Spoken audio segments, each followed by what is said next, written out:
સુરતમાં કુખ્યાત સજ્જુ કોઠારીના ગેંગના આતંક અને ગેરકાયદેસર સામ્રાજ્ય પર પોલીસે જોરદાર પ્રહારો કર્યા છે। અઠવા પોલીસના ઉચ્ચ અધિકારીઓ સહિતના મોટા કાફલાએ આજે સરકારી જમીન પર કરવામાં આવેલા પાકા બાંધકામો અને દબાણો દૂર કરવાની મોટી કાર્યવાહી હાથ ધરી છે।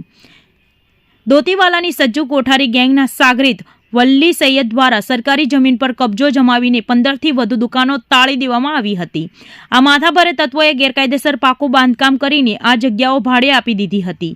જોકે પોલીસને આ બાબતની જાણ થતાં જ અઠવા પોલીસે ઘટના સ્થળે પહોંચીને તમામ ગેરકાયદેસર દુકાનો ખાલી કરાવી ડિમોલેશનની પ્રક્રિયા હાથ ધરી હતી। ભારે પોલીસ બંદોબસ્ત વચ્ચે ચાલી રહેલી આ કામગીરીની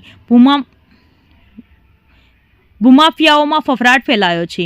પોલીસે સ્પષ્ટ કર્યું છે કે સરકારી જમીન પર કોઈ પણ પ્રકારનું ગેરકાયદેસર દબાણ ચલાવી લેવામાં આવશે નહીં। હાલ પોલીસે તમામ દુકાનો ખાલી કરાવી દીધી છે અને ટૂંક સમયમાં તમામ ગેરકાયદેસર બાંધકામ તોડી પાડી જમીન ખુલ્લી કરવામાં આવશે। આપ જોઈ રહ્યા છો ગુજરાતની સૌથી પહેલા ખબર આપતી Surat express news channel director Rajesh Mangleni સાથે। गैंग की साथे जोड़ाયેલા મોહમ્મદ વલી મહેમદ હસન સૈયદ નામ છે અને આ લગભગ 9 પાકા દુકાનો અને 30 કેબિનો આ સરકારી જમીન ઉપર દબાણ કરી આ કેબિનોના કન્સ્ટ્રક્શન કરી આ લોકોથી ભાડે વસૂલતા હતા ગયા કઈ વર્ષોથી। માહિતી મળતા જ આ લોકો વિરુદ્ધ કાર્યવાહી કરવામાં આવી રહી છે અને એસએમસીના કાર્યક્રમ ડિમોલિશનની કાર્યવાહી હાથ ધરવામાં આવી છે।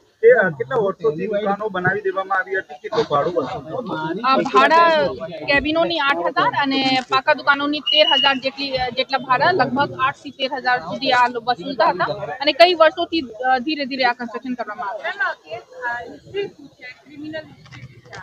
આ વલી મહેમદ સજ્જુ કોઠારી સાથે રહેવાવાળા માણસ છે અને એમની વિરુદ્ધ ખરેખર એક જ જાહેરનામા ભંગનો ગુના છે અત્યાર સુધી જે અમારે લોકો પાસે માહિતી છે અને આગળની તપાસ અમે લોકો કરી। આ ગેંગમાં કઈ રીતે આ ભૂમિકા એમની સ્પષ્ટ નથી। આ એમની સાથે જોડાયેલ માણસ છે, આ ક્લિયર છે અને એમની તપાસ અમે લોકો અત્યારે કરી રહ્યા છીએ।